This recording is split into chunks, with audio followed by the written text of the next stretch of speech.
All right. Hello, everybody. Welcome back to Ministry Revealed. It is August 31st, 2018. Guys, we're going to have a crazy good study. This video is going to be a few minutes long, and, I'm just getting started, so I don't know how long, but it's going to be a usual lengthy video. We are going to go into some in-depth teaching. It's going to tie into this season that we're at. It's going to tie into what we're starting off talking about here right now regarding Trump. In my last couple videos, I've had less with teaching and more of this connection and what's going on with Trump. Well, get ready for this. One of our brothers in Christ, a subscriber here on this channel, I've spoken of him before. His name's Jimmy. He's out of Montreal. And the connection is unbelievable, even with Jimmy, in relation to the first piece we're going to talk about here with Trump. And he was telling me something about what's happening in Montreal as well. And before saying that, though, I'm going to show you what he showed me. He asked to go on a phone call yesterday, so we were talking yesterday for almost 2 hours because we were just blown away by everything that's happening. And what started him down this road is a couple of videos ago when I was talking about Trump and his connection, right? His dad was called Fred Christ Trump. And if you follow it back, it comes from his mother. Trump's grandmother, Trump's dad's mom. This is her here. And her name was Elizabeth Christ. Now, in the previous video when I talked about, who on earth has the name of Christ? It's crazy, right? And his grandmother, her name is Elizabeth Christ Trump. All three of these names are in the Bible.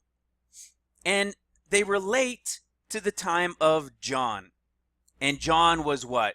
He wasn't Elijah, but like the spirit of Elijah. When he was asked if he was Elijah, he was like, no, I'm not this, I'm not that, I'm the one in the wilderness. And we've debated here, wait till you see this. We debated, or discussed, I shouldn't say debate, but we've discussed, and I flip-flop on it, and I'm still not going to say for sure, but when you see this, you're going to have to pick your jaw up off the floor. All right? So this is thanks to Jimmy. What had happened was, like I was getting at with this video, when you guys, I do a video, and I go into some details, and then sometimes there's some of you guys out there that will take it and you start digging deeper. That's what this is about. I'm giving these revelations and these understandings with scripture in the season that we're in, the end time understanding of these scriptures, and I reveal them to you guys, and it's up to you guys to go in there and dig them in deeper and see for yourself that what is being shared here is true. And in doing so, you're going to find even greater connections. Well, this part of the video is no different. I went in and I did some digging and we found out this about Trump's grandmother on his dad's side. And I did a video on it, right? Like John's mother, Elizabeth, right? Regarding a peacemaker. So John's actually, John the Baptist was the peacemaker. Well, sorry, with Trump's grandfather, his name was Frederick, all right? Frederick Trump married Elizabeth Christ, and she called herself Elizabeth Christ Trump to keep the Christ going.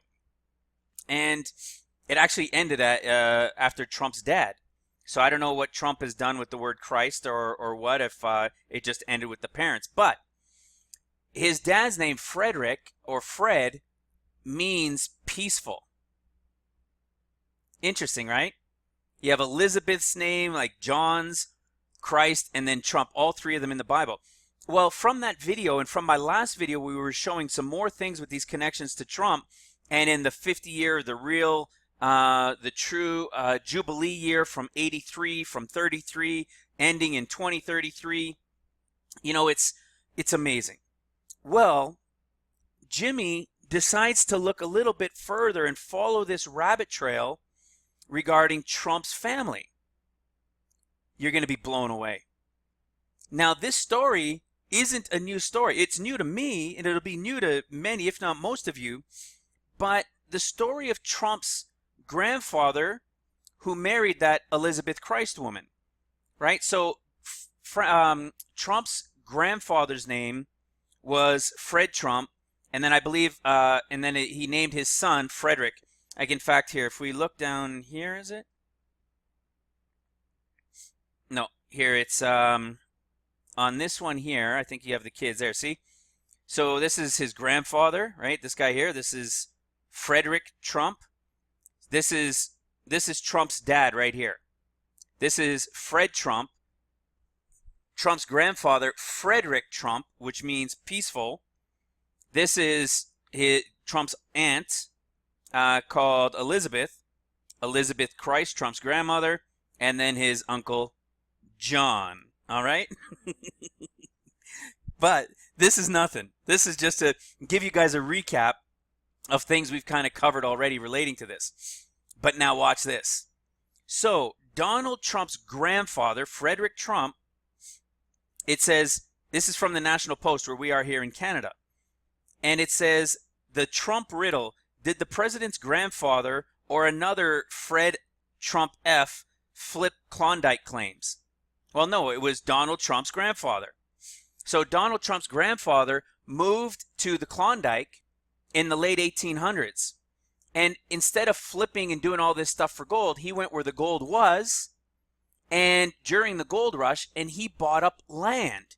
And the first piece that he bought, he got it for, we'll look into the story here, he got it for $15.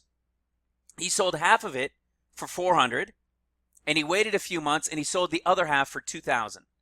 Talk about a huge return on $15, right? And he did it again. So all he was doing, he wasn't there for the gold, he was there to mine the gold from the miners, right? Everybody going up for the gold rush, he was going up there for real estate. But they had never had property before. Trump's grandfather, Fred Trump, was the start of the empire of Trump. He was the beginning. It started with a single property, not the land that he was doing to build up money. It began with one property. I'm going to show you that in a few minutes. Okay? Trump's grandfather got his start by opening a Gold Rush hotel. See, that was the first thing, a Gold Rush hotel in the Yukon in 1898. Guys, wait till you see these connections to the impossible of what's going on here. All right? It's impossible unless it's ordained by the Lord. Okay? How many years ago? 120 years ago, Grandfather Trump bought the first building that would begin the Trump legacy and dynasty. The first one, his start, was a hotel that he bought in the Yukon during the gold rush. 120 years ago. Watch this.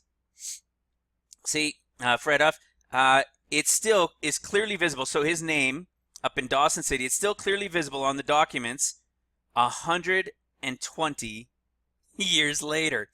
Biblical number, can we say 120? Oh, this is just getting started. You can see the story here. If I don't remember to put the link in, you can just type in nationalpost.com and just type in Donald Trump's grandfather. All right? So you can see where he came from. See, Germany. His family is German and Scottish. And you can see here when he moved, where he comes from, sorry, when he moved there and bought it. And the biographer said that he was, quote unquote, like mining the miners. Right? He wasn't there to get the gold. Well, what's Trump all about now? Trump is real estate, and he's what? Surrounded by gold. Isn't that crazy? Just these couple little things? Well, watch this. What's another thing that we're trying to figure out here? And we're going to touch on it. We're going to talk into it here today as well. We're trying to figure out this 40 days, right? We know there's something to the 40 days. Well, see, it was made easy in a way that Donald Trump's grandfather would have taken a shining to flipping the claims in the Klondike, and there's Trump's grandfather. All right. So he bought the first one. He went there, and then he bought the first one 120 years ago. All right. Well, let's watch this. 10 years later, This is pretty cool. Watch this. Okay. Mining claims aside, there's no question that Donald Trump's grandfather had a colorful history in the Yukon. There's even some evidence that he was marooned on a shipwreck. Think about that. That's a biblical story too. On a shipwreck during an early attempt to head north from Seattle with 29 other men. Watch this. The group was rescued from an Alaska island after 40 days. But 5 of them died of exposure. There could be no Donald Trump today if he hadn't gotten rescued from that island. They were on the island for 40 days. To this day right now, it was 120 years ago. Well, watch this. Because the highlights disappear as I go to the next one, I missed one that I wanted to show you. Watch this. Watch this. So this is when he bought it, see? Which had cost him $15. He sold half of it for $400, and a few months later he sold the other half for $2,000, equaling this much today. Watch this.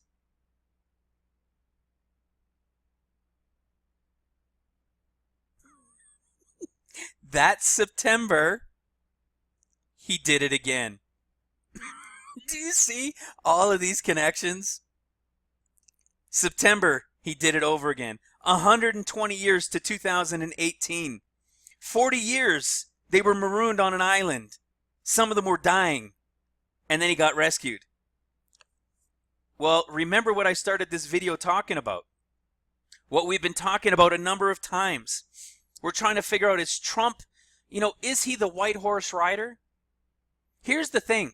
The white horse rider doesn't have to be anybody but the one who does the peace deal. Right? We had that word from Byron. I've told you guys about it. That Byron Cyril, the words from the Lord, May 16th. I've mentioned it a number of times. Excuse me, May 16th, 2018. Byron Cyril had the word from the Lord, and he was talking about the red horse rider being here now, which I told you, January 31st, that red horse rider was here, January 31st of this year. He is now here. Does he know who he is? I don't know.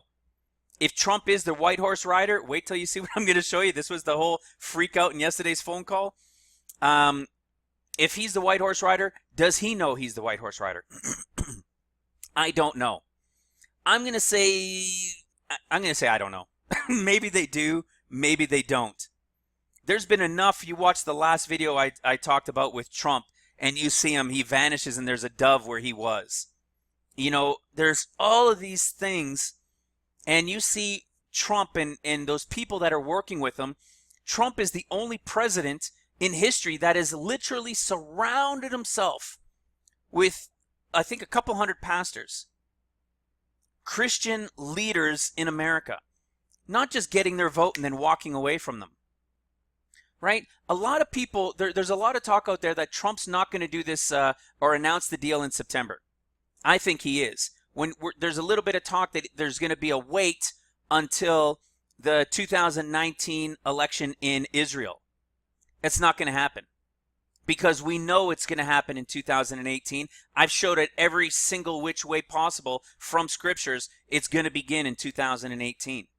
The escape, the peace deal, the escape, the tribulation of the war beginning, of the red horse rider, right? Probably World War III, just like even Nostradamus said it, a shaking of the world, and then World War III. That's what's coming.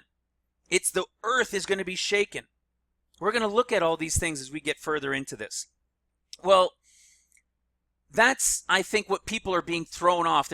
Because the Trump organization and those doing this deal, they don't want the media to be poking their nose in it. They want it to be quiet until he's going to do it. And the reason is they don't want them saying this or saying that and get everybody all frustrated and things being said that aren't true all over the place, right? With the fake news of the media. So they're keeping it quiet. But it's coming this year. We just saw another thing, 120 years. It's 120 years from the first deal. So the very first piece of real estate Trump does, the Trump family does, that creates the whole dynasty, began in the Yukon and began with one property which was surrounded by gold. All right? You see what I'm saying? So when I'm saying that this deal, they're trying to throw the scent off, it's because it's going to happen this year. To be what, the 24th, 25th? It will be on day one of Tabernacles. It's going to be the first day of Tabernacles. All right? That's what's going to happen. It's going to be day one of Tabernacles that he is going to make that announcement this year in September. Just like we were seeing here in September, he did it again. That's what's going to happen. They're going to announce the peace deal, and that is going to reveal what Byron Cyril said. The red horse rider is now here, and then in the saying with Byron from the Lord, he said that, oh, now you're wondering, why do I say the red? Well, where's the white? And he says the white is already here, and he'll be revealed at the peace deal. What are the chances that that is really Trump? What are the chances that is it really this year? Are we really seeing this 120-year connection? This, the 14 years from Trump has been working on this for 35 years. Remember that? Do a YouTube search. It's not even my video. Do a YouTube search in the video, type in Trump has been planning this for 35 years. And you'll see a video somebody did before I was revealed this, that Trump already has been working on this peace deal like we talked about in the last video and getting it done for over 35 years. And when he started in 1983, that was the Jubilee year. The Jubilee, when everything gets restored, is 32-33. That'll be the 50th year, the year of rest. And the millennial kingdom will begin. Well, guess what? Right now, where we are in 2018, that leaves what? 14 years for the last 7 and 7. The last two 7 years of the 7 times 7 for 49 years ends in 31-32. That's 49 years. The 35 that we're at now, plus the 14, brings us to the 31-32. Boom. Jubilee in that final 50th year, and the millennial reign begins. You get it? So is it possible Trump is the white horse rider? Trump's entire fortune began with his grandfather. Well, I should say the whole setup and the buildup began with his father at the gold rush and the opening of their first piece of real estate. Why do you think Trump is so into hotels? I had no idea. Why do you think Trump's so into hotels? Because the thing that started it all was a hotel in the Yukon during the gold rush. Watch this. This is why Jimmy asked to call me last night and freaked out. This is, get ready. This is the hotel that Trump's grandfather, that started the whole deal. This was the first that started the entire empire. Get ready.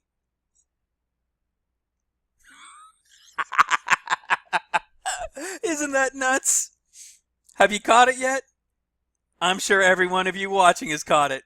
No, he didn't buy the Hotel Grand. He didn't buy the Arctic restaurant. He bought the White Horse Hotel.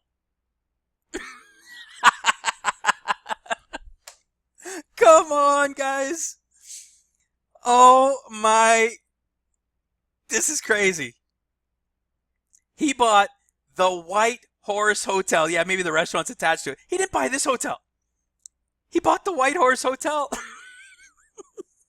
We've been trying to figure this all out. We're back and forth. We're trying to understand all these things. There's all these connections to Christ and with Christ to John and this relation to Trump and things Trump's doing, and the words from prophets that are giving words and saying the white horse rider will be revealed. at the person who declares the peace and safety, the peace deal in Israel. Trump, the master negotiator. The master negotiator writes the book, The Art of the Deal, is going to be doing the deal of the century that came out November 4th, 1983, talking about precisely this. And we're trying to understand if Trump, is it possible that he's the white horse rider? And are you freaking kidding me? The building that started the entire thing is the White Horse Hotel.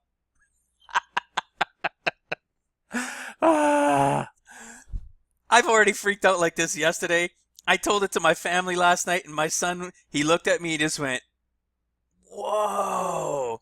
They hear the stories all the time, right? All the understanding, the revelations, and crazy, craziness. I hope you're picking up your jaw now, because that was just unbelievable. I think we got our answer. I'm still not going to say he absolutely is. But if he does the peace agreement, well, guess what? Get ready to go. You better be repentant. You better just ask for forgiveness from the Lord. Hit your knees. Cry out to him forgiveness and repentance. Just continuously. And get right with the Lord now. Don't waste time. Sorry, I'm just getting these page marks ready, just in case I need to go to them for reference. Yeah, by the way, we are covering all of these, but just in part, right? Crazy. Here we are wondering, well, now, here's the thing. Now, we're going to go and take this all a step further. All right? We're going to go into Luke and see a connection to all of this with this time that we're in right now. Remember, I said November 4th, right? November 4th is the 40 days from September 25th, if that's the day that he announces the peace and safety deal. November 4th, 1983, 35 years ago, exactly, is the 40-day count from 35 years ago, exactly from when that movie Deal of the Century came out with the Peacemaker. It's craziness, and I don't relate things to movies. There's a couple times. It's almost never. But it was so perfect. And then Trump, with that shoot with the dove and everything else, and him working on the peace deal for 35 years since 83, it's unbelievable. So now we're going to take it a step further, and we're going to see this connection from the beginning of Sukkot, from Tabernacles, right, until the 8th day. We're going to see where these connections are. And remember, I was telling you about Jimmy when he shared this with me. He also told me when he showed the Donald Trump hotel, the Trump hotel there that was called White Horse Hotel. I still can't get over it. He also was telling me, because he lives in Montreal, guess what? Cirque du Soleil, world famous acrobat show, right? They have a show called Cavalier. Watch this. Okay, so I didn't have this part brought up, so I just paused it for a second. So he lives in Montreal, and he told me about something that happened, I believe it was this past week, with Cirque du Soleil. The owner of Cirque du Soleil, because they're based out of Montreal, out of Canada, they're world renowned, and they've got a show called Cavalier. All right? Called Cavalier. And it began in 2011. The owner of Cirque du Soleil, the boss, came out this past week and cried on national television during an interview that he was ending the show. The show is coming to an end that's been running for 7 years. Now we think, oh, 7 years, okay, big deal, another connection to 7 years. Right? So it began in 2011, the beginning of the final 21 years. All right? These, John 1 to John 21, a year goes from spring to spring, so it's 31, all of 31, right, from spring to the spring of 32, all right? From 2011 to 2018, they had a 7-year run with their show called Cavalier, still selling out everywhere, but they're closing it down. And the owner came out and cried, saying after 7 years, we're shutting it down. And do you want to know what Cavalier is?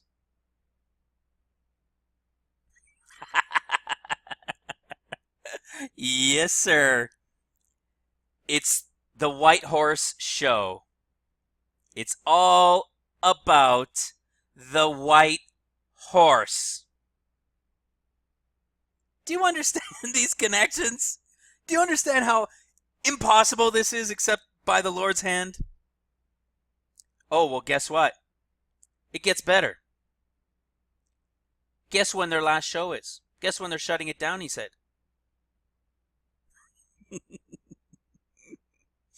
Crazy, crazy, crazy. Watch this. Yep, you saw that right. September 23rd, it's shutting down. The White Horse Rider, the White Horse Show, that is world famous, selling out all over the world, is shutting down after 7 years. That's the quote. So you can see why me and Jimmy had a long phone call, almost 2 hours last night, going through this stuff. Crazy, unbelievable, impossible if it wasn't orchestrated by the Lord. Why would it be coming to an end? Because the White Horse Rider is about to reveal himself the next day or within 48 hours. Probably September 24th on our clock. Crazy, crazy, crazy, crazy. Well, now watch this. This is going to tie into this season, this time that we're at right now. So if you haven't already grabbed your coffee and popcorn, you may want to pause and get it now. We are going to cover some scriptures. We are going to show the season that we are in, the connections that we're trying to figure out. You're going to see where these words, where these Greek and Hebrew words within this just start putting all of this together. All right, so let's get right into it. We are here in Luke chapter 9. I ended up here. It's funny because I was looking at this. This is regarding cleansing out the temple. All right, so there's 3 times with Matthew, Mark, and Luke. It's significant. I'm not going to go into the detail of all 3, but at the end we'll touch in towards the last one, because the story in Matthew, Mark, and Luke is different in all 3 when it comes to the cleansing out of the temple. All right, sorry, give me triumphal entry. All right, the cleansing out of the temple. If you go into all 3 stories, they're all different. And I've taught you guys a million times, there's a reason when the story is different in all 3, because the story is speaking to those different groups, right? To those that are new to this channel, a lot of this stuff is gonna go over your head unless you've been watching some previous videos. You're gonna want to spend some time, and at the very least, go watch the 3-part series called Operation 14 Years. Right? Feel free to watch this, but go watch Operation 14 Years and you'll understand what we're talking about. The true tribulation timeline is 14 years. Is the church, those that don't make it in the escape, and are they going to be here for 14 years? No. It is still a 7 years for the Gentiles and for the time of the church. All right? But the bride is only a portion of, the bride is a 10th. She's a 10th of the church. All right? So there's a 10th about to go as the bride. The balance are staying for the rapture. Then before the rapture, there's going to be a 10th, which is the 144,000. See, because Judah they don't have end time they don't have New Testament understanding. So they need the 144,000 to teach them. The 144,000 are for Judah. They're a tenth of the grape and the fruit harvest. All right? So that's why you have a tenth and then the main harvest, a tenth and then the main harvest. That's how it works. You have to understand how a harvest works. And there's corners and stuff that I haven't gotten into, just to say it's 10% and then 90, but there's still corners left. There's always a little bit left throughout the whole thing of each one. All right? It's because Luke is speaking to the bride. Mark is speaking to the church / Israel that's left. Matthew is speaking to Judah. So when you see this a story spoken similarly but different, and the story is in all three books, go and study the understanding of the words to find out why it's speaking differently. All right? And that's what we're doing here.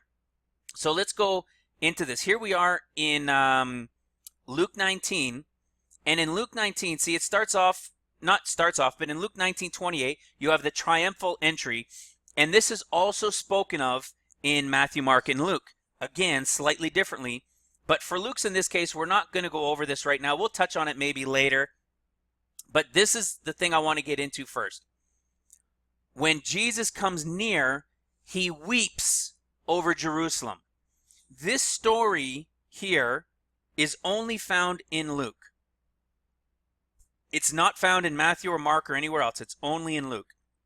And you'll understand why now it's found only in Luke, because of what it's saying. We know that if it's only in Luke, there's an understanding here for the bride of something we could watch to understand that's coming next. Okay? Watch this. And when he was come near, he beheld the city and wept over it, saying, if thou hadst known, even thou, at least in this thy day, the things which belong unto your peace. So he is come near, he sees the city, and he weeps over it, and he says, geez, if you guys had just known the day of thy peace, exclamation point. But now they are hid from thine eyes. Remember, we're in Luke, but he's speaking about Judah. Right? He's speaking about Jerusalem. He's speaking to the Jews saying, guys, if you had just understood the time you were in, that this peace was for you, but you were all asleep. Well, now guess what? Now this is going to be hidden from your eyes. Because what's going to happen? The time of the Gentiles. It is going to be tribulation of seals, and it's going to be the time of the Gentiles.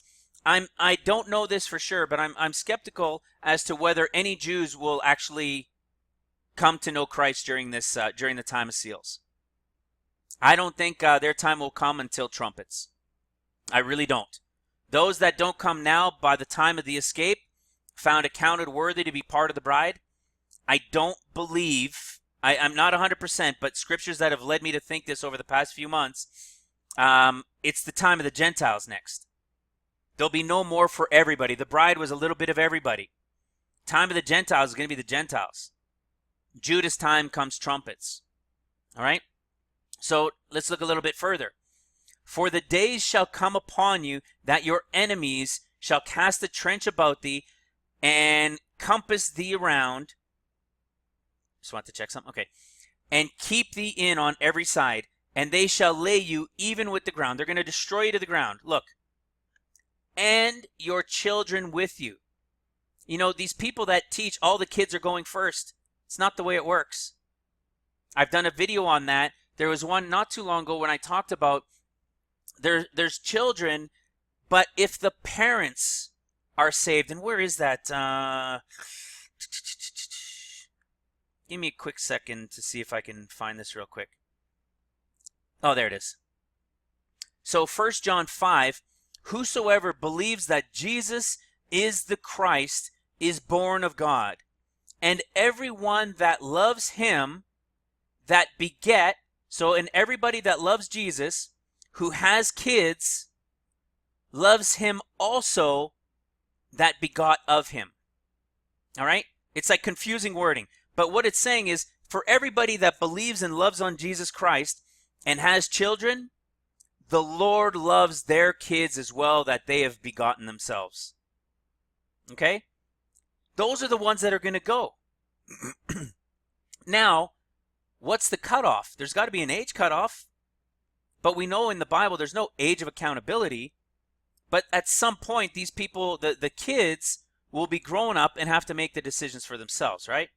So I don't want to really go down that trail except to say it's not all the children that just everybody gets to go. If that was the case, why are they having birth and having children later? All right? So here we are. Give me a second. So here we are, and then it says, and your children will be destroyed too, and they shall not leave in you one stone upon another, because you knew not the time of your visitation. Now let's take a deeper look into this.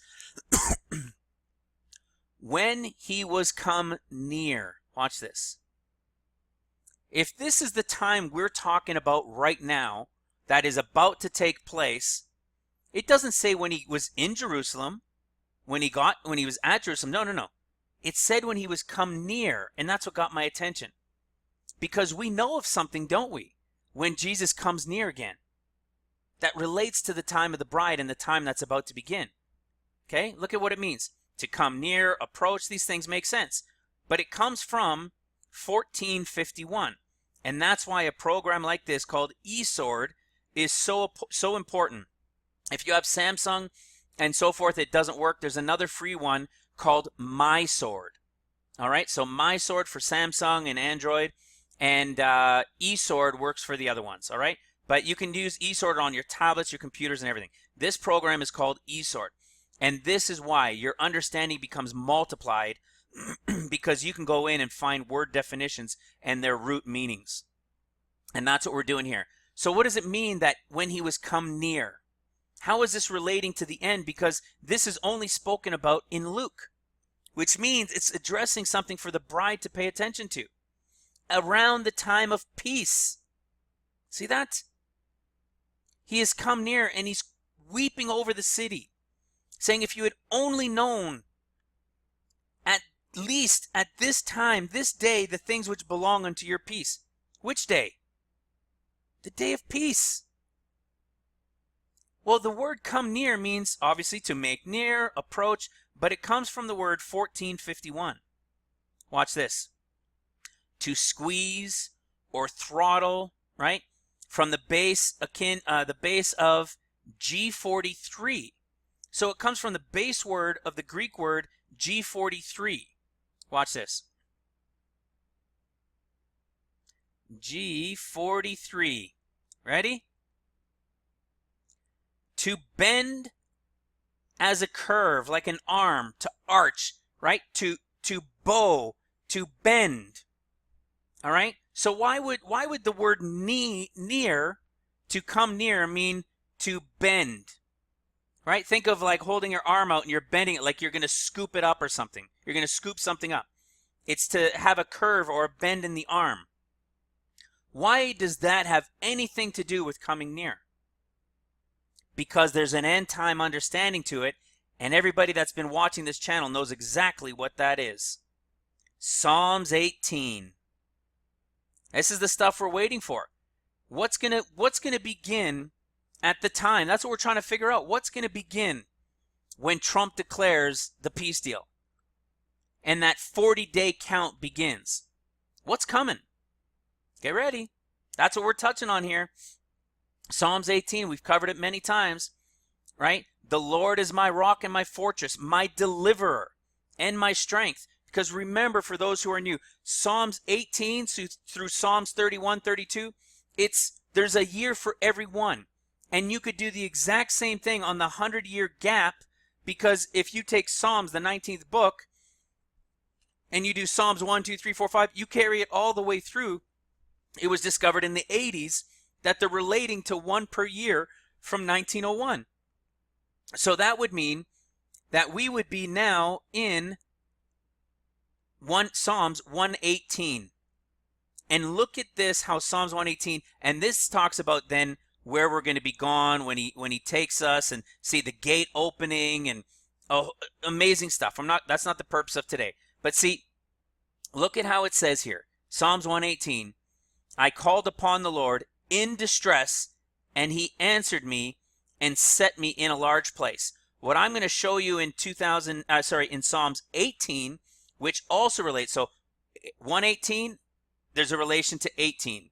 All the way to 132 to 32. There's an exact same understanding, but different points of detail.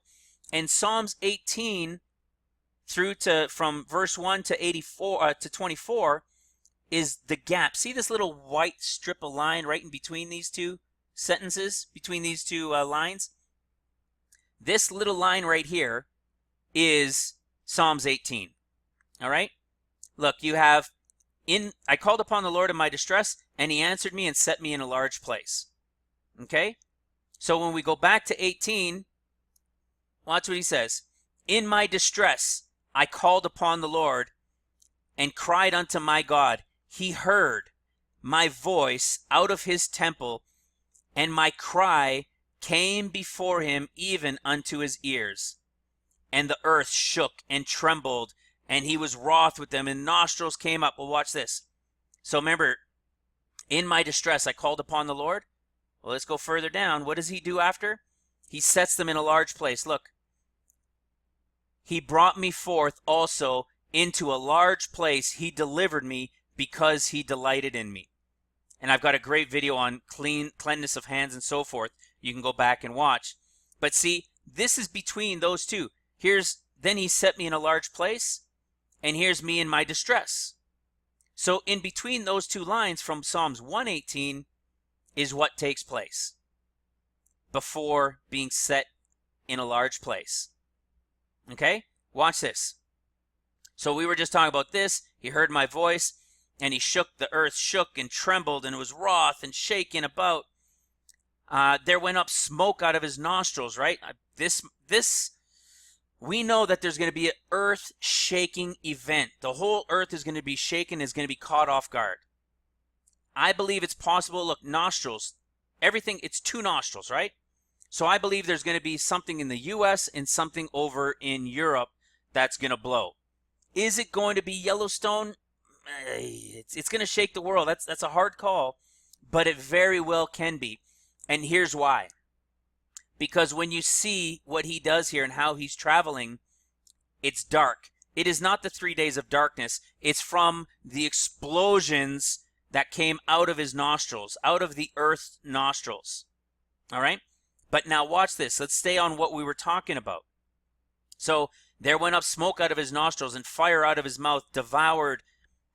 Coals were kindled by it.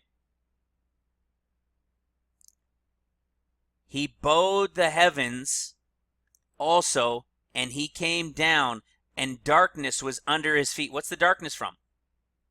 Yellowstone going off, right? And two major supervolcanoes going off around the earth. See, and he rode upon a cherub and did fly. Yes, he did fly upon the wings of the wind. He made darkness his secret place. His pavilion round about him were dark waters and thick clouds of skies. Why would they be thick clouds of skies and dark? Because of the earthquakes, the volcanoes. See, and the brightness that was before him, his thick clouds passed, hailstones and coals of fire. Think of when an earthquake goes off, a volcano, and it's a major volcano throwing those stones, hailstones and everything into the air.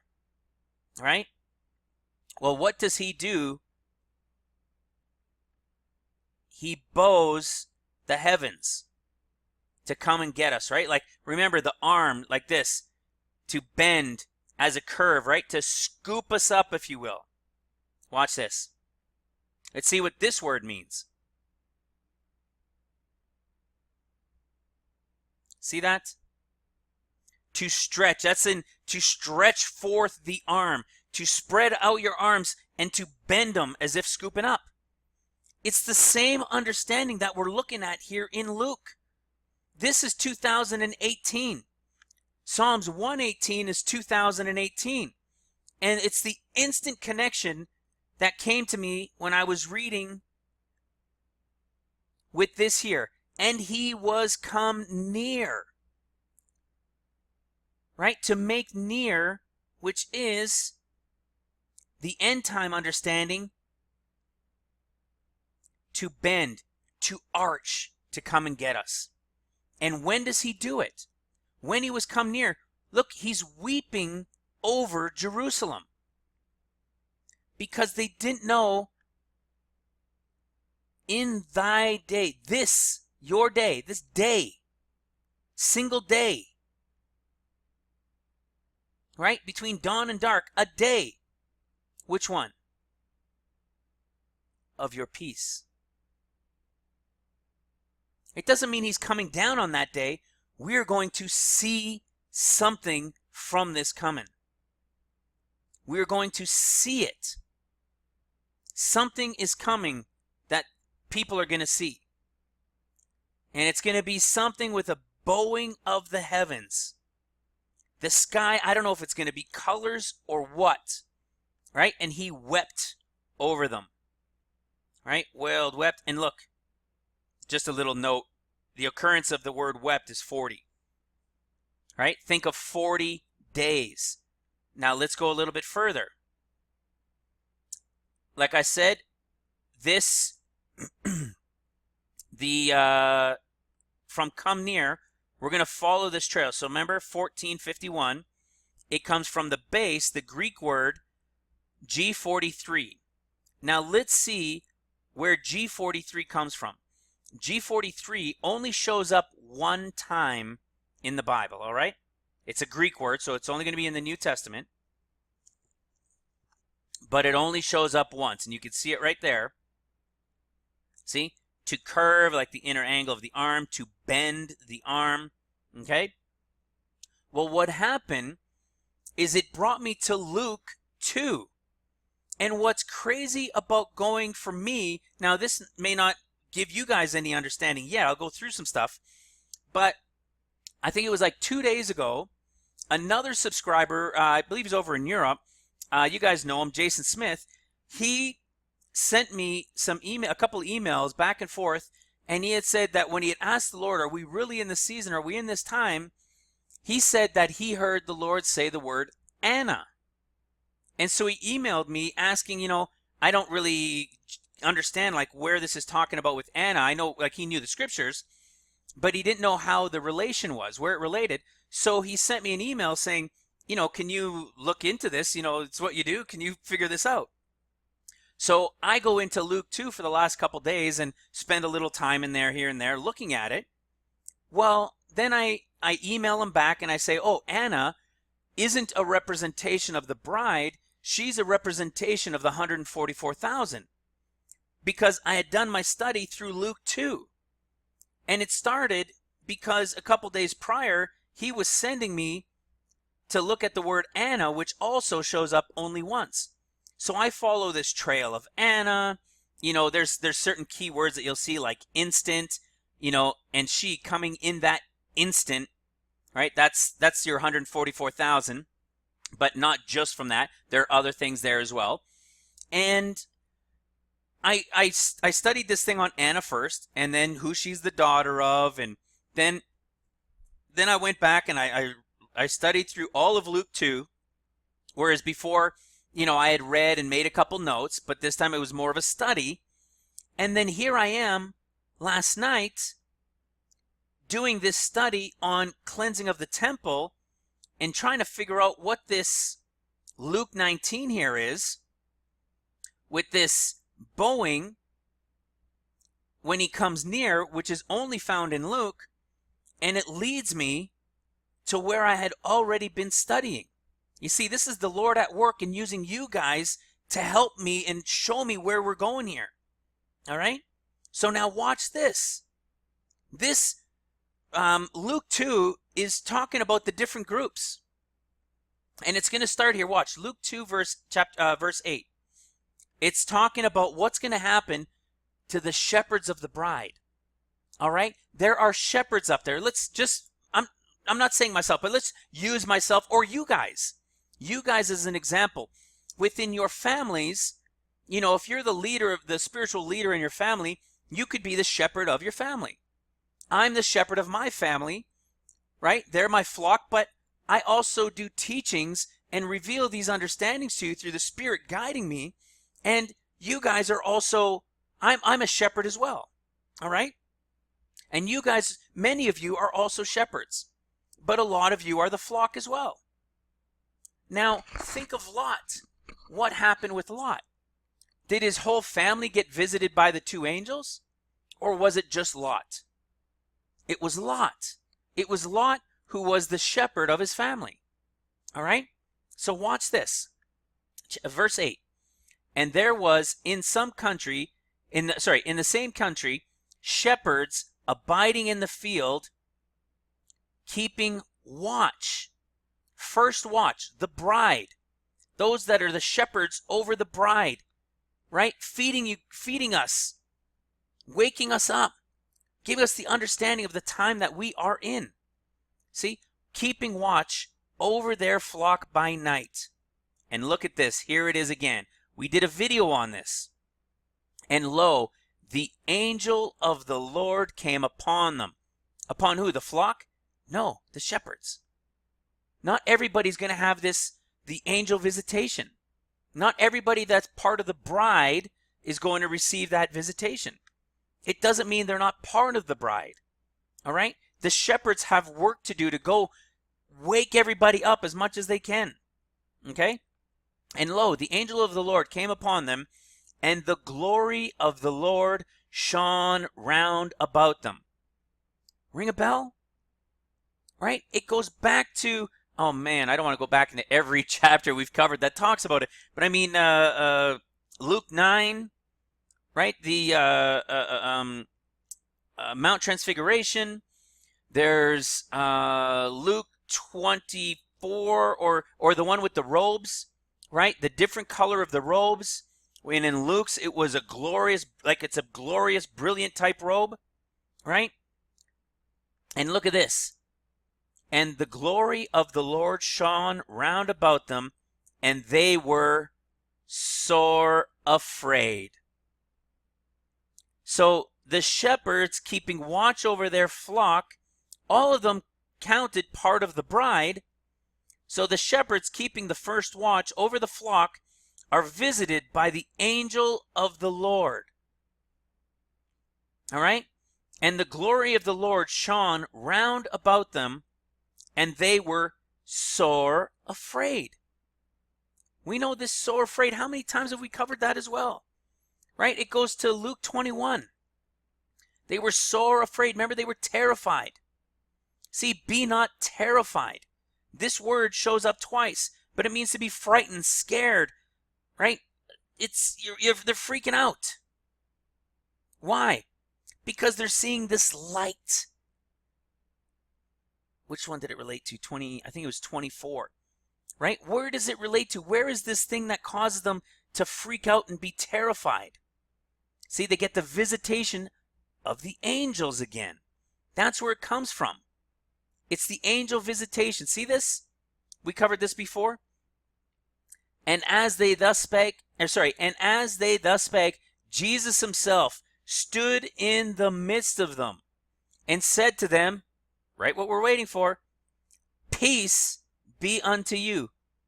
And look, and they were terrified. The second place it shows up. And they were affrighted, as suppose they had seen a spirit. Every time that they're terrified or freaking out, it's because they've what?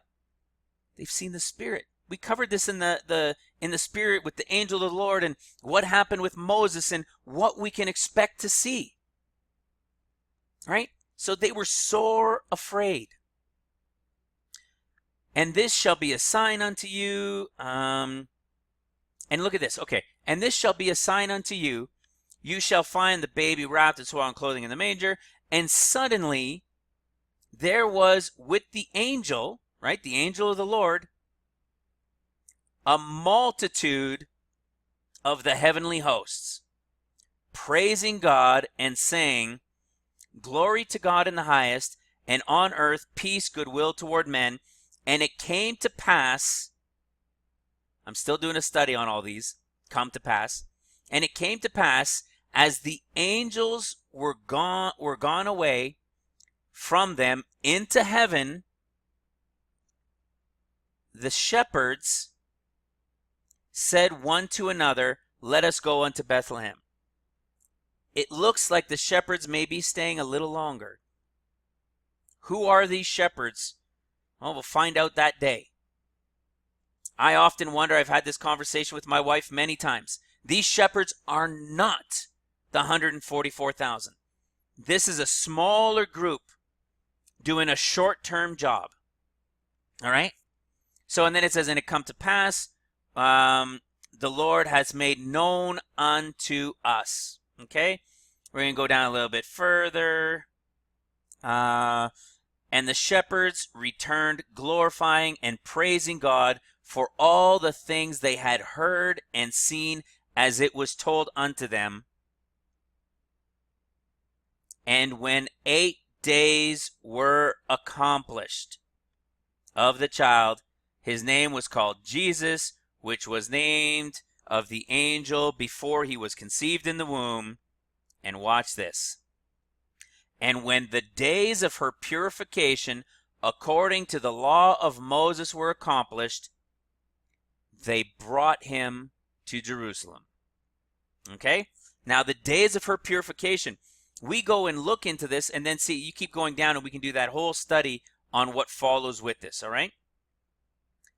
So, after the days of her purification, but what happens first? The 8 days. When you do a search on her purification, guess what? You get Luke 22 and you get Leviticus 12. So let's follow this trail into Leviticus 12. And watch this. Verse 2.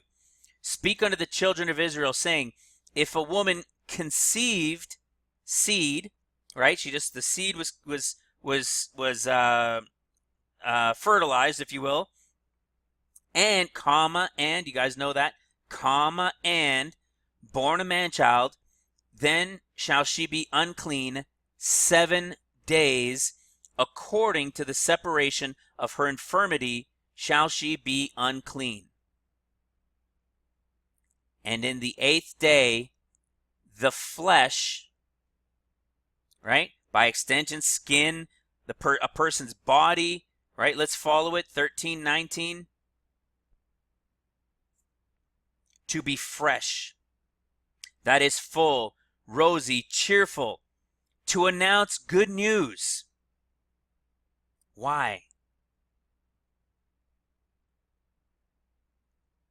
Because we are shedding the flesh to strip or remove.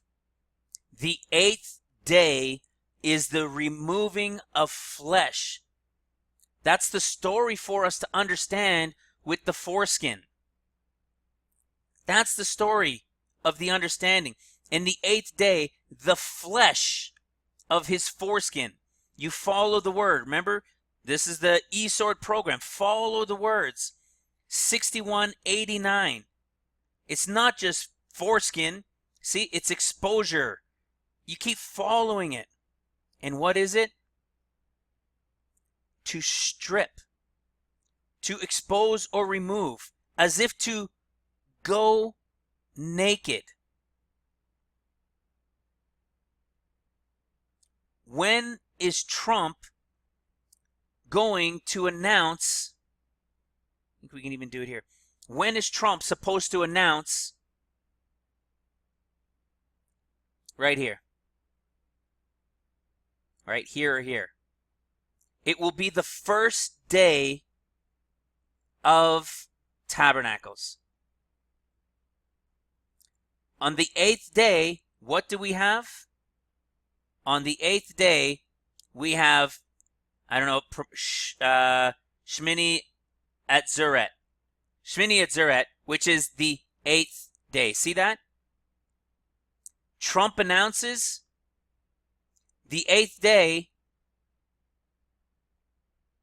is the 8th day and the 8th day of assembly, and it's called the shedding of skin.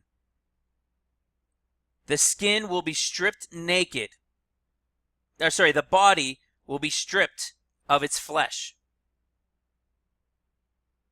You follow that? Did you see that with that connection to Trump?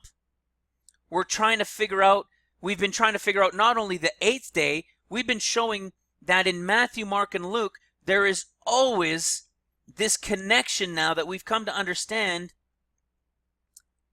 regarding the Mount Transfiguration. And Luke's is the only one about an 8th day that I believe is not just relating to the 8th day, it's also in relation to the 8,000 years when they return. It's also related to the 2018 being in past the 7th and approaching the 8th year. It has many of them, right? But what does it always end up? Matthew, Mark, and Luke's account of Transfiguration, of the Mount Transfiguration, all three of them say, let us build 3 tabernacles. One for the 2 that were there, right? Moses and Elijah, who are the 2 witnesses, by the way, and one for Jesus. You can see, again, all the stories are different. When he took them, only Luke's group gets taken, and they go up the mountain to pray. The others are set aside, and there are different ways of being taken. Even what they're wearing. I mean, but all 3 of them, to stick to this, is tabernacles. Matthew, Mark, and Luke have a relation, every single one of them, to tabernacles. And with Trump declaring this on the beginning, on day 1 of tabernacles, you got to remember the count is probably off here too. You got to go based off the moon, off the new moon. So when we follow this, this is our 8th day, October 1st. October 1st to 2nd. Something is going to happen when Trump does that. When the White Horse Rider reveals that peace agreement, I believe we're going to be looking for something. I don't know if that's when the angels show up. I don't know if everybody that's a believer that are his for the bride are going to see this in the sky. I don't know. But it is this year, 2018, and it's coming end of September. A lot of people, even myself, what's going on with September 11th? There's so many connections with September 11th. 17 years from the last one. Remember we did that whole study, 17 years, 1983 to the year 2000. And by the way, you go to the book of Psalms, from the 133rd, there's 150 Psalms. There's 17 Psalms left. Right? That's during the millennial reign. You see, it's, I'm not discounting anything here either, but based on Scripture and looking at tabernacles, this is what we're looking for. Tabernacles, and that's when he's announcing 8 days later is the shedding of the skin. But who would be left? I believe the shepherds are the ones that are going to remain until the end of the 40 days. See that? Till the end of the 40 days is up. Then those shepherds, they will either been, some of them been killed, and then they'll be taken. I'm not exactly sure. But get ready. You just saw what we showed with Trump. We know the Red Horse Rider is here based off of Zechariah. It is the time. I looked at this too. Maybe I'll touch on this. Is if we look at the difference, because in Luke, we see in Luke, he's talking to his 12 disciples, but see, these guys go out and preach the word of God. These guys are given no sticks, right? No staves. Why are these guys given no staves? But in Mark's group, these guys are given a stave, right? It's the same word. A stick or a rod, right? Because when the Lord Jesus comes and he's going to be ruling with a rod of iron, he gives these guys the ability to go out and rule with a rod of iron. So who are these others? And you could see, this is your 144,000 right here. This is why it's different.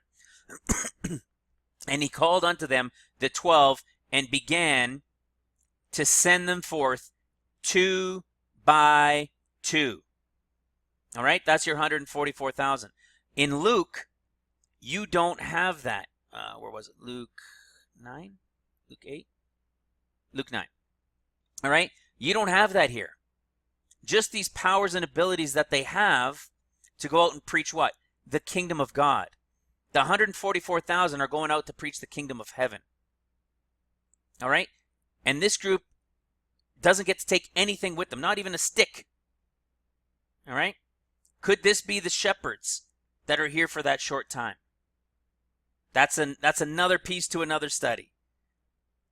Okay, now we had Mark 11, Matthew 21. Okay, watch this. So remember, when we were here in Luke and we were talking, what started this off was the triumphal entry, all right? Sorry, no, it wasn't the triumphal entry. It was Jesus weeps over Jerusalem, and we know that it relates to 2018, the Psalms 18, and the year when the peace deal is coming, and that Jerusalem is going to be surrounded. When are they going to get surrounded? I think they're going to be surrounded after this earth-shaking event. He's going to announce it. There's going to be earth shaking and quaking, and Jerusalem is going to get surrounded and then destroyed. And I believe, I can't confirm this 100%, but look, everybody's going to get killed in that area who hasn't fled that area when all the earth shaking and everything happens. Because then they're going to get surrounded. America as well. But, you know, I don't believe, I'm just speculating on this one, that Netanyahu's going to live. I don't believe he's going to survive it. I could be wrong, but I don't think so. And I think it's going to open the door. Remember, we were talking at the beginning with 2019. That 2019, the election in Israel,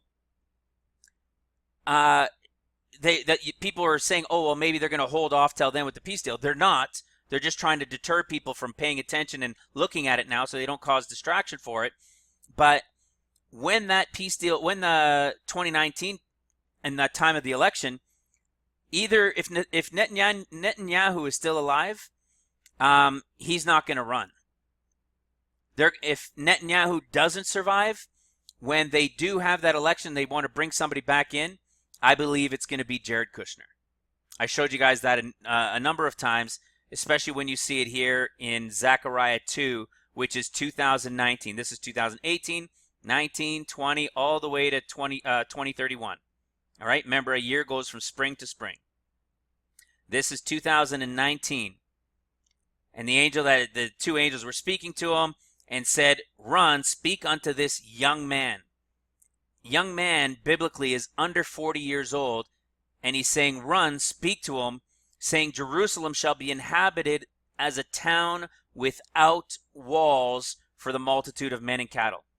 Why for the multitude of men and cattle? Why is it saying that with cattle? Because it goes back to Genesis with Jacob, right? 7 years one wife, 7 years the next wife, 7 more years for what? The cattle. This is relating to Judah. That's what he's saying. You go run after this young man, meaning under 40. Jared Kushner's like 37 or something like that. Even next year, he'll be under 40, which is biblical. Young man is under 40.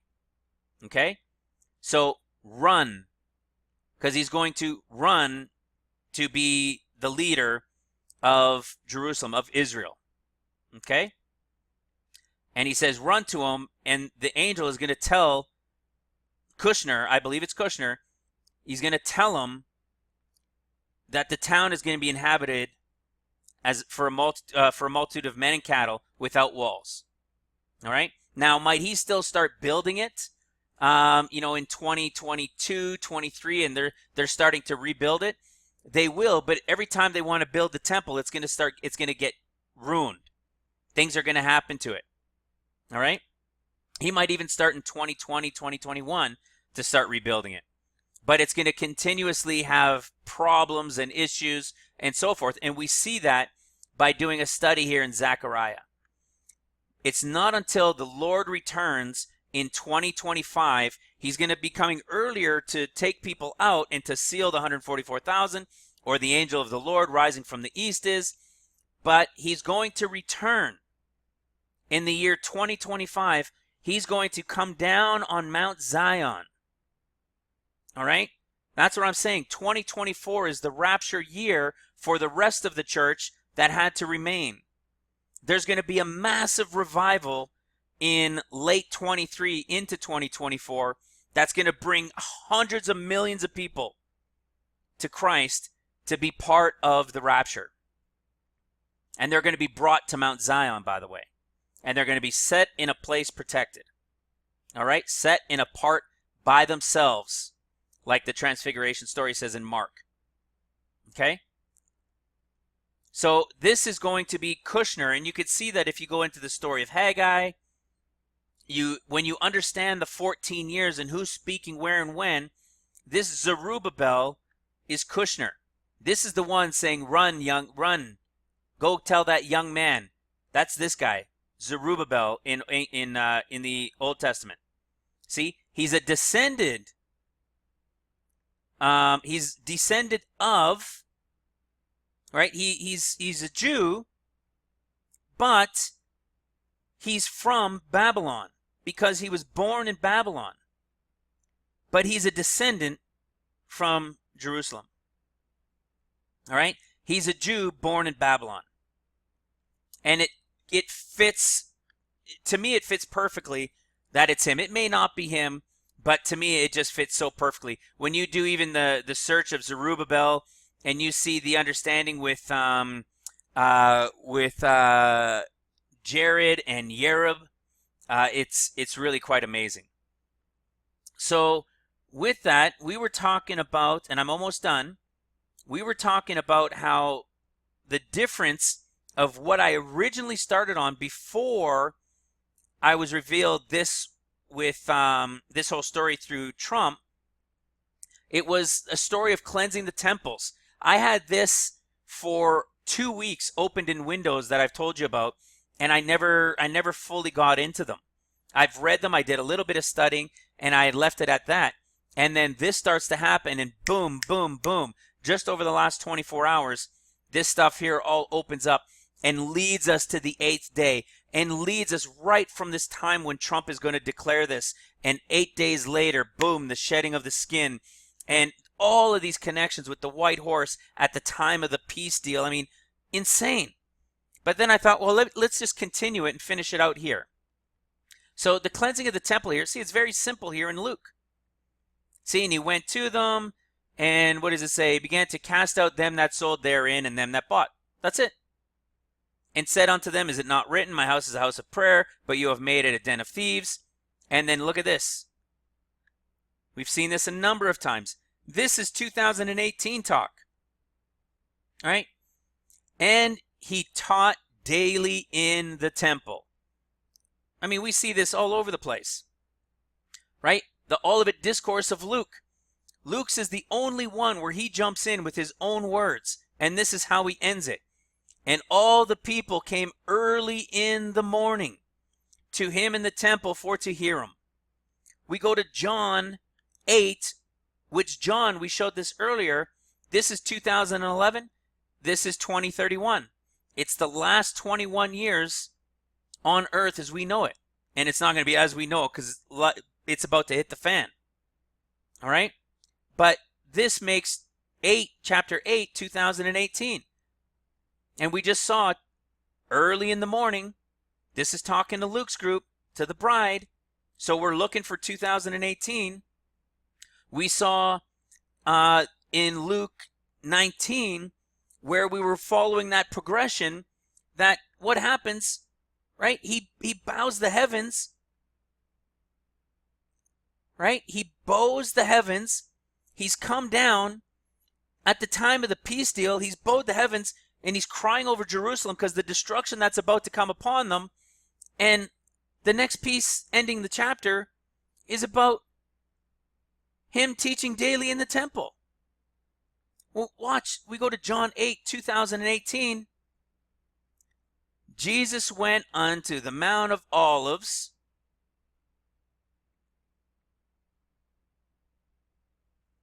Luke's Olivet Discourse. See, and Jesus left the temple that went by night and abode in the mount that is called Mount of Olives. And he taught all the people there early in the morning. John 8, 2018, Jesus went unto the Mount of Olives, and early in the morning he came again to the temple, and all the people came unto him, and he sat down and taught them. Early in the morning in the temple from Mount of Olives. This is the bride. Do you get it? Look, and the scribes and the Pharisees brought unto him a woman taken in adultery. This is us. This is the bride that he gets, the whore first. Us. You see that? It's perfect. So, when we see this, but the story is spoken of 3 times. So we go back to Luke 19, right? Straightforward. He's not giving them a whole bunch of crap and flipping over tables and doing all that stuff, right? He went into the temple and cast out them that sold therein and bought. Watch Mark's. Watch how it ties in. What else didn't we have here? Right? There's nothing about the fig tree, right? We have the triumphal entry, which we can do in another study. But we have the triumphal entry, Jesus weeping over, and then he cleanses the temple, and that's it. We go to Mark 11, triumphal entry, fig tree. Well, now remember, we're in Mark. If this was Matthew, there should be a relation to a positive thing with the fig tree, because the fig tree is relating to Matthew, not Mark. So let's see what he says. Mark 11:13. Seeing a fig tree afar off having leaves, remember, when she puts forth her leaves, you get it? That is only in Matthew and Mark's discourse. Okay? He came, if happily, that he might find anything thereon, and when he came to it, he found nothing but leaves. And then listen to what it says. For the time of figs was not yet. So he's upset. You know what I mean? Why? He's upset that the fig tree doesn't have any figs on it. But it's not the season of the fig tree. Why would he be upset? Because he was hoping. He was happy and hoping that when he came, by the time he got there, there would at least be some figs on there. But there wasn't.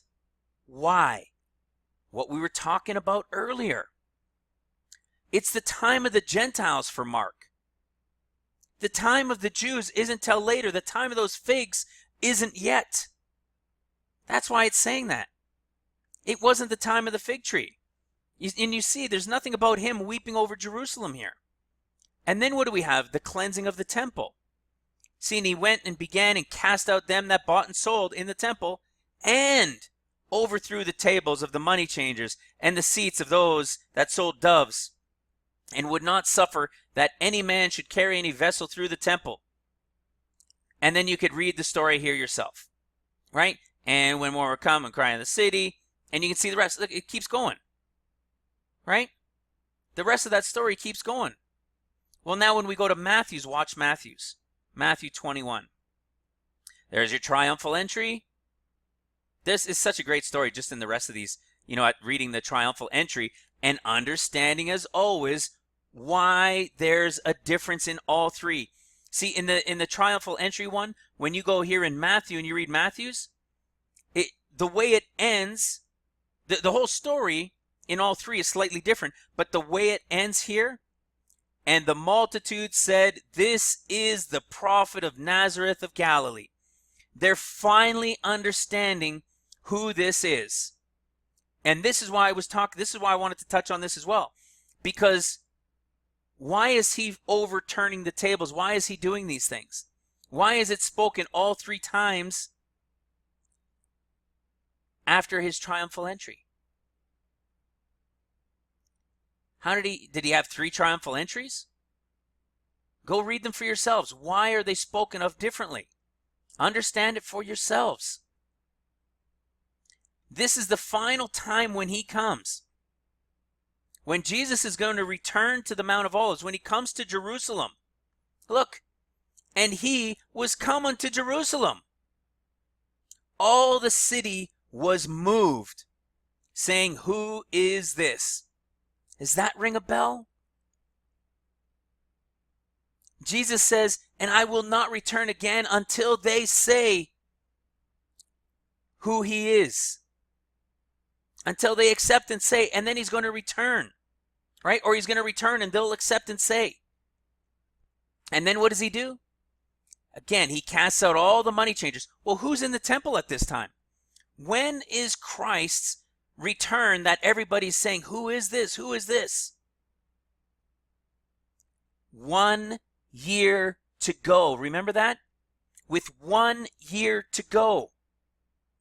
You have the 10.5 years, and then remember we have the time, times, and half a time. And then we have time and times and half a time. When there has and, that is the addition. That's Revelation 12:14, where it's time and times and half a time. That's 3.5 years. But in Daniel 12, when it says, how long will this go on, all this stuff going on in the destroying of the temple and everything, right? When they're in the temple defiling it, the angel tells Daniel, it'll be for a time, times, and half a time. There's a reason there's no word "and" between the first time and times. Because it's not an addition. It's 1 year, 2 years, and a half. All right? Jesus is returning. That's why Daniel 9, and I'm just about done. That's why Daniel 9, when you understand what happened with Jacob when he worked for his father-in-law for 21 years, 7 years, boom, got his first bride. That's us. We're, for those who are found accounted worthy to escape, right? The Gentile bride. The next 7 years, boom, he gets Rachel. The next 7 years, he works 6. And then the final year, he makes a covenant with his father-in-law. Right? He has a covenant in that final year. This is Jesus. This one verse right here is what everybody has taught and equated to meaning the Antichrist. That the Antichrist is going to be the one that comes in and makes the covenant. No man can make a covenant. It's the Lord who makes covenants. You get it? It's the Lord who's making the covenants. Men are making decrees. You see that? There's a difference between a covenant and a decree, and it's a video I'm also working on, if I can get all these videos done in time. Right? There are covenants, there's covenant and there's decrees. All right? What Trump is doing is not making a covenant. It's a decree, it's a declaration, not a covenant. When Jesus returns up here after the 7 years of tribulation of seals, when he returns and it's 2025 and he's established on Mount Zion in Jerusalem there, not on Mount of Olives, not everybody's going to see him when he's there at the beginning of trumpets, but they're all going to come to make war against him, because that, whatever that's going to look like that he's with Mount Zion coming down from heaven, whatever that's going to look like, the whole earth is going to stop fighting amongst themselves, and they're going to gather to make war against him there. That's coming at the beginning of trumpets, at very end of seals, beginning of trumpets. Okay? So this is the 7 years of seals, and then there's going to be 3.5 years while Jesus is here, and they're going to be rebuilding the city and the temple and everything. See? And after 3.5 years, that's what it means, Messiah. There was a meaning where it means 60 and 2. That one's done. That is over. It's no longer being counted like that. The end time understanding, it's 3.5 years, like a score. 1, 2, 3. That's what it's saying, okay? 3.5 years. Messiah, after those 3.5 years, when they started rebuilding the city and the streets, when Messiah was here on Zion, after they all came to fight against him and he just whooped them, Messiah, after 3.5 years, is going to cut himself off. All right? When he returns, after this 2.5 years of trumpets here goes on, this here, from the time he cuts himself off to this time here when he comes back for that final year to confirm this covenant that he made at the beginning of trumpets, he's going to return with 1 year left. So he's here for 3.5. He's going to cut himself off for 2.5 years. Then he's returning and he's going to confirm the covenant that was made when he was first here. It's Jacob, Genesis 29 through 31. All right? And this is what we're talking about in Matthew. When he returns, they acknowledge and accept who he is. And then what does he do? They acknowledge and they accept. And in the midst of it, that final year, for the overspreading of abomination that they have caused, these guys, the people of the prince, when they came with Satan, he's going to wipe it out. See, why would Satan go in to wipe out everything that he made an abomination and desolate? Right? For the overspreading of abominations, he, Jesus, is going to make it desolate. He's going to destroy it. Satan's the one that made it an abomination. You get it? This is Jesus. He returns in 2025. He'll be on Mount Zion, returning, coming down. There's going to be war. All those wars going on around the world are going to stop. They're going to turn to come together terrified, but they're going to do it anyways and come against them. But they're going to be terrified because of what they're seeing and what this is coming down. Get it? It's 2.5 years. That's what's going on here with Matthew. What is he going to do? Watch. It's the same thing. Did I go too far? Right? It's the same thing here. What does he do? He returns. See? He's come to Jerusalem. He sets down on Mount of Olives now. He sets his feet down. And what ends up happening? They all start saying, "Who is this?" And the multitude cries out, It's Jesus of Nazareth. It's the Messiah. And what does he do?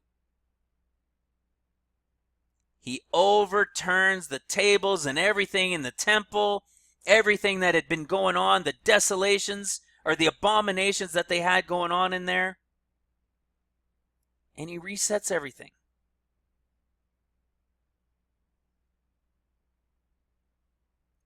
See, that's this cleansing of the temple. The first temple with Luke is us. It's the same thing when we go into the discourse. That ties into Matthew. Jesus is, when he comes in 2025, he's here till 2028, about the midpoint, until Satan loses his fight in heaven and is cast out. And he's going to be here on earth with the fallen angels, with him and his army that lost their fight in heaven. They're going to be on the earth. Could you imagine? That's going to be the time of the giants, the Nephilim. They will have returned. All right? It's the big bosses of the bad guys. Right? This is the time. This is what we see here. Look. And when you therefore shall see the abomination of desolation spoken of by Daniel the prophet, stand in the holy place. When Satan is cast out of heaven and he goes down, Jesus leaves or hides away with the rapture group. However it is that he's going to leave, because Satan has to do what he's got to do here for that short time. They're going into the temple. Remember the people of the prince that shall come? He's going to be establishing himself and setting himself up in the temple. That's when those in Judea, need to flee to the mountains. This is the one stand in the holy place understanding. And they're going to go. This group does go for 3.5 years. The time and times and half a time. All right? That is this group here when they flee. This is the fleeing that we were talking about from Revelation 12:14. The Daniel one that we're talking about with Daniel 9:27, right? He comes back with 1 year left to go. That's Daniel 12. How long shall it be before these things be finished, right? And he says unto him, that it shall be for a time, times, and half. That's 1, 2, and a half. And when they shall have accomplished to scatter the power of the holy people, all these things shall be finished. Right? It's exactly Revelation 11. Right? End of the 6th trumpet. 7th trumpet is about to sound. And who's here? The kingdoms of this world are made the kingdoms of yours and of the Lord and of his Christ. Right? It's the same thing. We can go back to Revelation 10. And in the days of the voice of the 7th angel, when he shall begin to sound, the 7th trumpet, when it shall begin to sound, that final year, the mystery of God should be finished as he has declared it to his servants, the prophets. It's over. It's Daniel 9, that final year, confirming that covenant, turning over that the temple for its final time. You see that? And it's all about to happen in less than a month. Tomorrow is the 1st of September. And it's going to be declared in here. Guys, share with the world, share with everybody you know. Those who have some end time understanding, please share this, even the first 20 minutes or whatever it was of this video. Share with them that understanding of who Trump is, of who he appears to be. He is this white horse rider. The red horse rider is the one that's going to break the covenant by coming in and creating and starting war. The white horse rider does not start war. The white horse rider brings in the peace deal. The red horse rider starts the war. All right? Look at those connections to Trump. I'm telling you, we are here. We are in just like stomachs of knots, just in crazy anticipation. All right? So guys, with that, I know this was a long video. If you had to watch it in pieces, that's fine. Just watch it. This is big, big deal stuff. This is salvation, end time understanding, not 101, but 401. This is advanced study. Learn it, share it, watch the previous videos, watch the Operation 14 Years 3-part series. And guys, if you can, please support the ministry. Help us get more of these USBs out. Right? The ministry is YouTube. Is our YouTube ministry, of course, but we are looking for, here, just to show you guys where it is. You can go in here on the About Us, and you can go to paypal.me/the ministry revealed, or you could mail something to us here. But in the video description, I will also have it in the video description as usual as well. All right? But I wanted to let you guys know because, see, where is it? See right here. We click on this right here.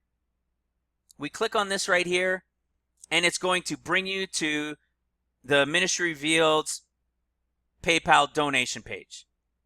We want to get these USBs out. Do you understand how incredibly vital these teachings are?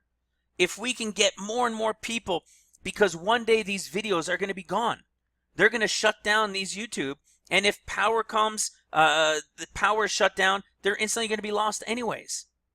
So we're burning USBs, right? The jump drives. We're copying these videos and these teachings on it, in particular, the Operation 14 Years, and we're sending them out to you guys. We're sending them out to pastors all over the place. but we need your help to be able to continue to buy USBs and to be able to ship them. It costs just as much, and in some cases more, to ship than it does for the USB. All right? So we need your help, guys. Please, if you have the ability, yes, absolutely. We want your prayers, and we're praying for you here as well all the time throughout the day. Daily throughout the day, we're in prayer, all right? So we ask for your prayers as well, and I know you guys are giving them, but if you have the ability to support us here as well, I pray that you would also support us so that we can get this out. We can leave something for those who are left, all right? Thank you, guys. I love you.